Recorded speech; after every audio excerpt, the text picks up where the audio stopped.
Olá pessoal, no vídeo de hoje nós vamos estudar qual é a influência de uma reação química conhecida na equação da conservação da espécie química.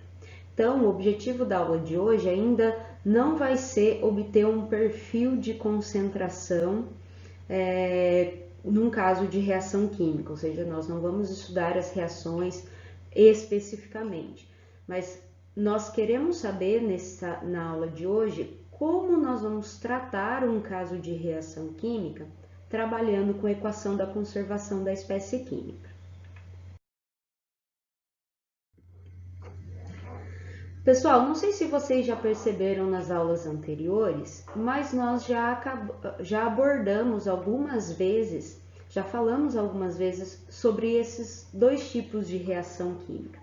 Então, quando a gente tem uma reação química, ela pode ocorrer de duas formas no nosso sistema. Ou nós temos uma reação química homogênea, ou teremos uma reação química heterogênea. E nós já falamos exatamente sobre esses dois tipos em dois momentos. Então, quando a gente trabalhou com a equação da conservação da espécie química, e nós falamos do termo fonte ou do termo de geração, que é o nosso RA 3 linhas, então, basicamente, pessoal, esse termo, quando a gente falou sobre esse RA, nós dissemos que ele acontece em todo o volume de controle, certo? Então, esse seria um caso de reação homogênea. E no vídeo que nós falamos sobre condições de contorno, ou seja, uma reação química que acontece numa superfície, então esse é um caso de reação heterogênea. Então, percebam que o tratamento que a gente vai dar para a equação da conservação num caso de reação química, ele vai ser diferente. Então, eu fiz aqui esse quadro comparativo de reação homogênea e reação heterogênea, até para que a gente possa entender a diferença de uma e outra, e principalmente nesse quadro comparativo a gente acompanhar aonde exatamente essa reação química vai aparecer na resolução dos nossos problemas de transferência de massa. Pessoal, então basicamente a diferença entre uma reação química homogênea e heterogênea, a principal diferença é que a reação homogênea ela ocorre em uma única fase, certo? Então, em qualquer ponto, se eu tiver uma fase gasosa, por exemplo, num volume de controle. Então, se eu tiver um caso de reação química homogênea, ela vai acontecer em toda essa fase gasosa. Bom, e quando eu tenho uma reação química heterogênea, para que ela seja classificada como heterogênea, eu preciso ter pelo menos duas fases, certo? Então, por isso que a reação heterogênea, nós dissemos que ela acontece numa superfície. Então, por exemplo, eu tenho um catalisador e uma fase gasosa que está se difundindo sobre esse catalisador, certo? Então, a reação química não vai acontecer na fase gasosa, ela vai acontecer apenas na superfície ativa do catalisador. Então, eu tenho uma fase sólida e uma fase gasosa. Então, eu preciso ter duas fases para que essa reação química aconteça. Então, nesse sentido, a reação homogênea, ela vai ocorrer em todos os pontos do meu domínio, certo? Em toda essa fase que eu vou ter, seja ela o fluido, enfim, ela vai acontecer em toda a fase. Então, portanto, ela ocorre em qualquer ponto do domínio. A reação heterogênea, ela ocorre na interface sólido-fluido. Então, eu trouxe aqui alguns exemplos para a gente avaliar.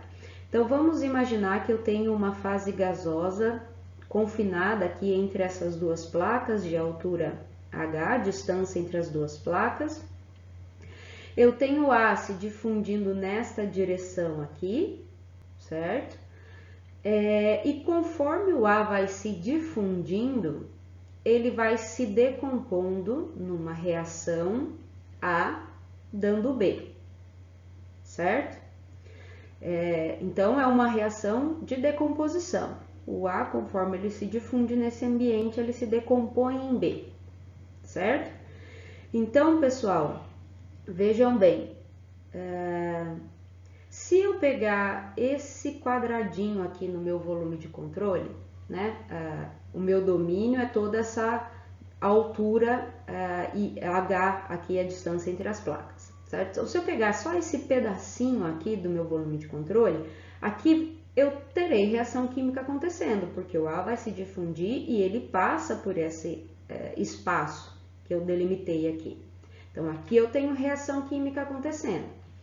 Se eu pegar aqui em cima agora, então aqui também eu vou ter uma reação acontecendo. Ou seja, pessoal, se eu pegar aqui em qualquer ponto do meu domínio, eu vou ter essa reação de decomposição acontecendo. Agora vamos olhar o quadro ao lado, no caso de reação heterogênea. Então vamos supor que essa minha superfície de baixo aqui agora, ela é um catalisador, certo? Então, o A continua se difundindo na mesma direção, em direção ao catalisador, certo? Então, ele vai se difundindo nessa direção. Mas percebam, pessoal, que a minha reação química, o A não se decompõe em B aqui no meu domínio, certo? O A vai se decompor em B apenas quando atingir essa superfície, que é a superfície do catalisador. Então, apenas aqui na superfície em y igual a 0 é que a reação de decomposição A dando B vai acontecer, certo? Então, se eu pegar esse voluminho de controle infinito enzimal aqui, esse pedacinho do meu domínio, eu vou ter reação química acontecendo aqui? Não, porque não estou na superfície. Agora, se eu pegar aqui, vai fazer parte desse meu voluminho de controle infinito enzimal. Eu estou pegando aqui essa parte da superfície. Então, aqui eu vou ter reação química acontecendo. Agora, ela não acontece em todos esses pontos aqui, ela acontece apenas nessa superfície, certo? Então, basicamente, essa é a diferença das reações. Então, agora, como que a gente vai tratar essas reações? Avaliando aqui a minha equação da conservação. Então, no caso de reação homogênea, eu tenho a minha equação da conservação aqui, ainda não vou colocar outras hipóteses para a gente simplificar a equação da conservação. Então, reação química, nós sempre vamos olhar para o nosso termo fonte, o nosso termo de geração, que é o Ra3', certo? Bom, pessoal, então se eu tenho uma reação que acontece em qualquer ponto do meu domínio, ou seja, se eu estiver avaliando qualquer um do pedacinho aqui do meu volume de controle, a reação vai acontecer, ou seja, ela é geral, acontece em todo o domínio.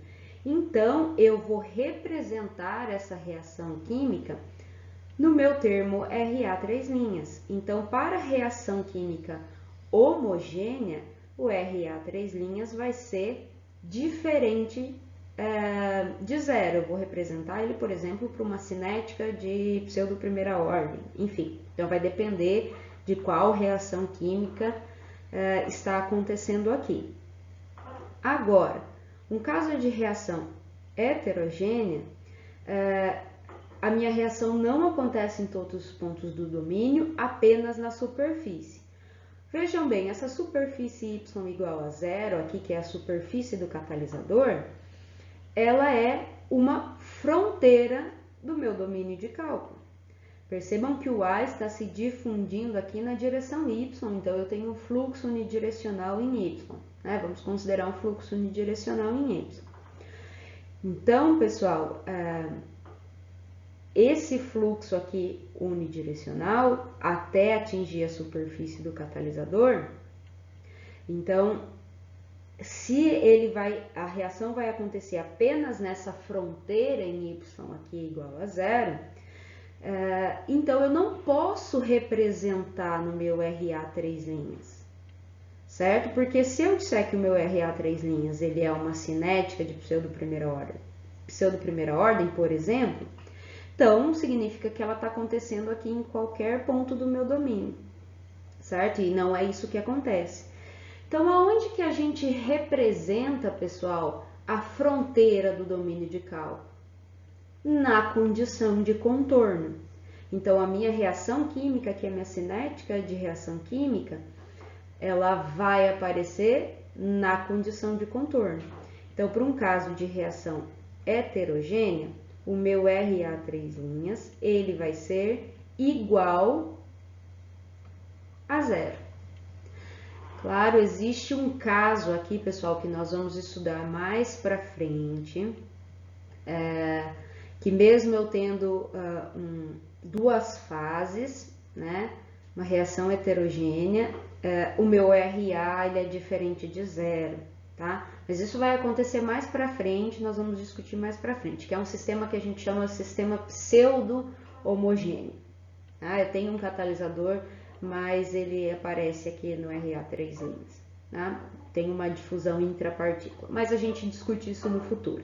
Por enquanto, o que a gente precisa lembrar é que a reação heterogênea ela está acontecendo na fronteira do volume de controle e, portanto, ela vai aparecer na condição de contorno e não no meu termo aqui de geração.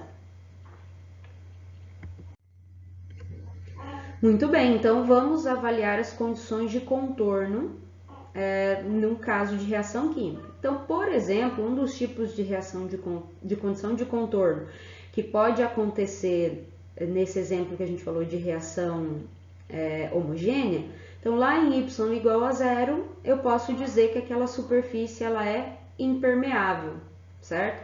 O A não se difunde através daquela fronteira. Então, o A está se difundindo, né? Vamos só desenhar aqui de novo.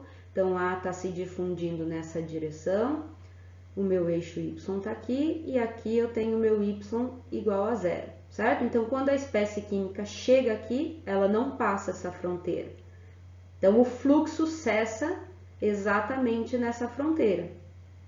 Então, nós podemos dizer que o fluxo difusivo que chega em Y igual a zero, quando atingir essa fronteira, o fluxo vai ser igual a zero.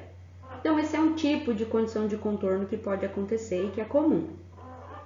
Agora, no caso de reação heterogênea, lá em Y igual a zero, o que eu tenho é uma reação na superfície. Então, o A também está se difundindo, nós estamos considerando apenas um meio estagnado, né? Então, portanto, eu tenho só difusão nesse caso. Então, o A também está se difundindo nessa direção. E quando ele atinge a superfície, ele reage.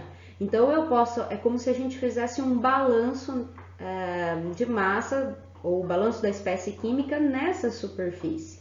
Lembra do balanço de superfície?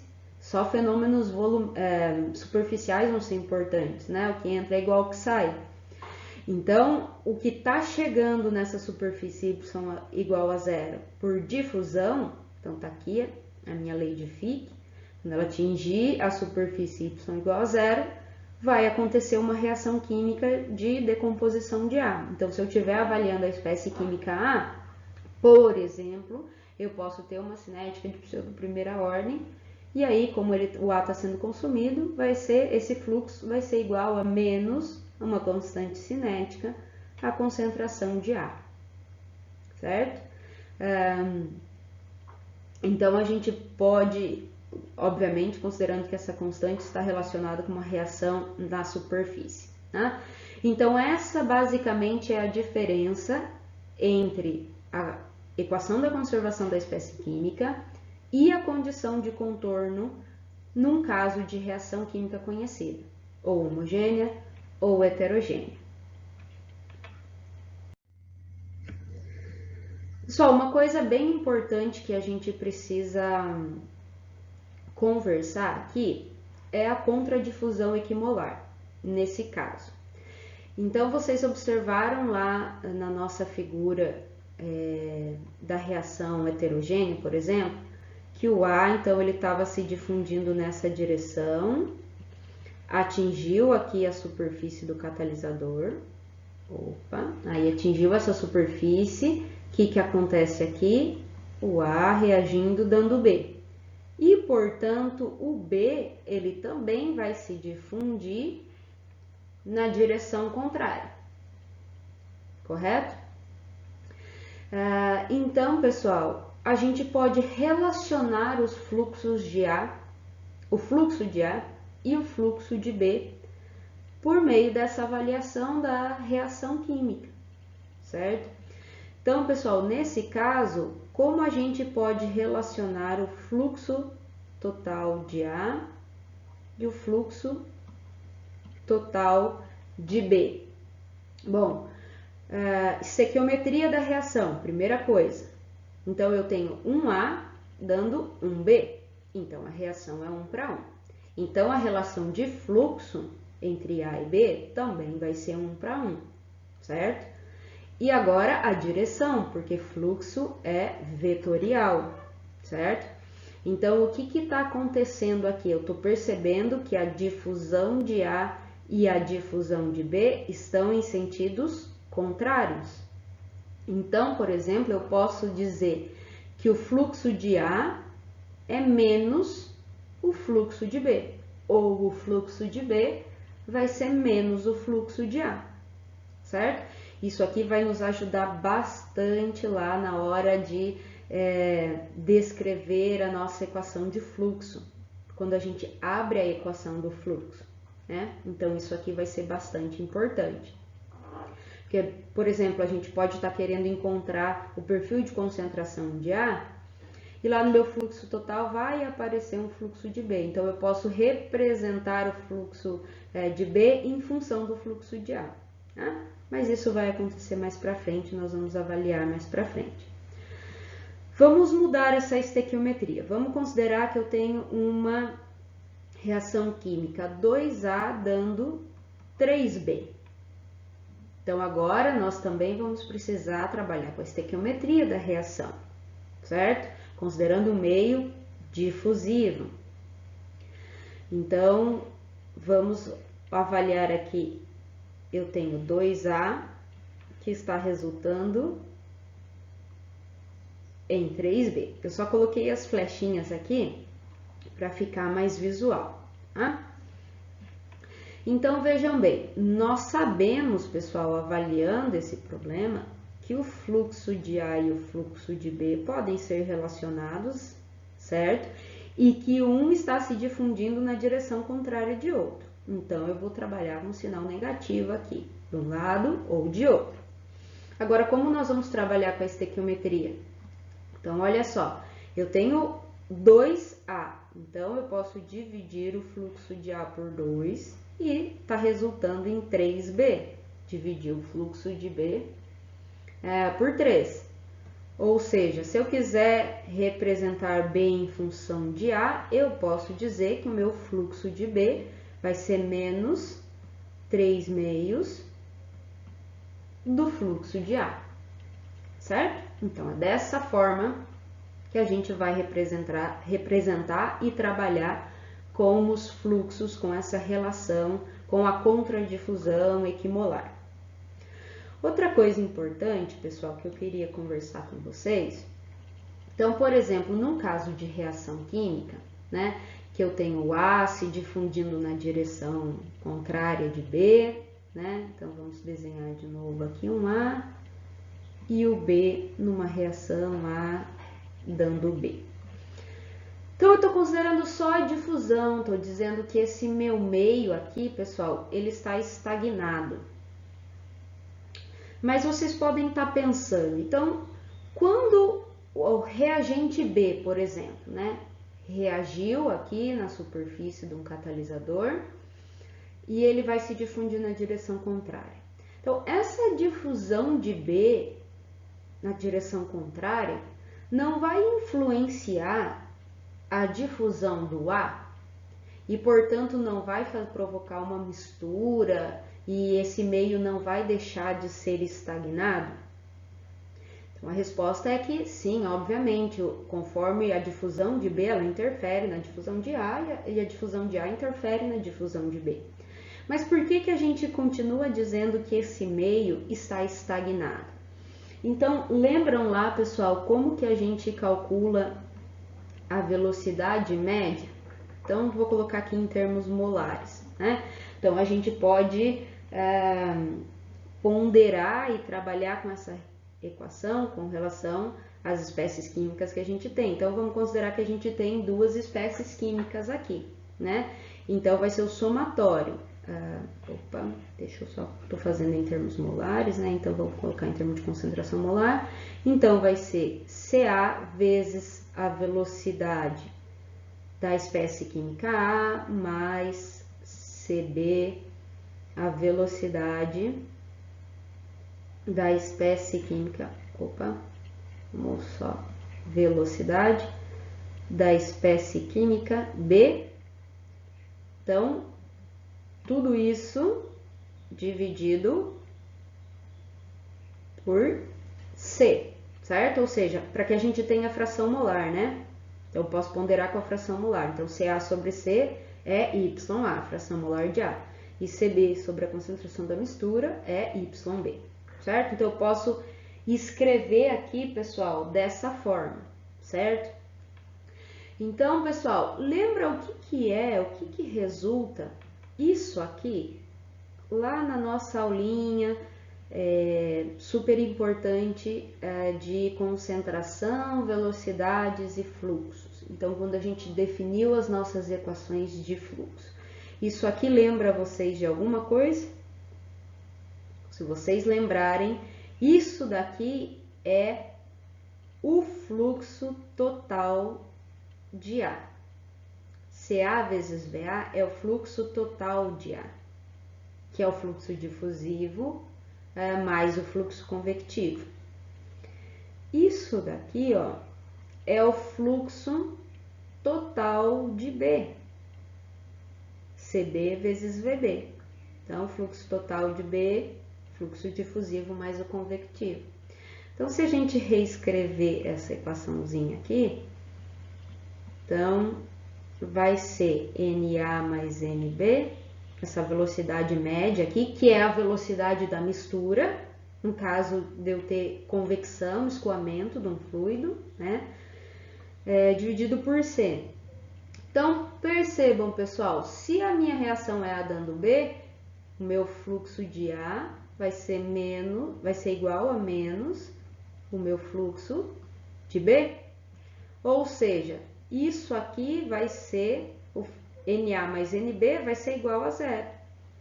E, portanto, a velocidade média molar, ou a velocidade da mistura, é igual a zero. Certo? Então, mesmo tendo uma reação química, uma outra espécie química se difundindo na direção contrária da espécie química de interesse, o meu meio continua estagnado. Certo, pessoal? Espero que vocês tenham compreendido essa aula. Num próximo vídeo, eu vou gravar a resolução de um exercício com reação química.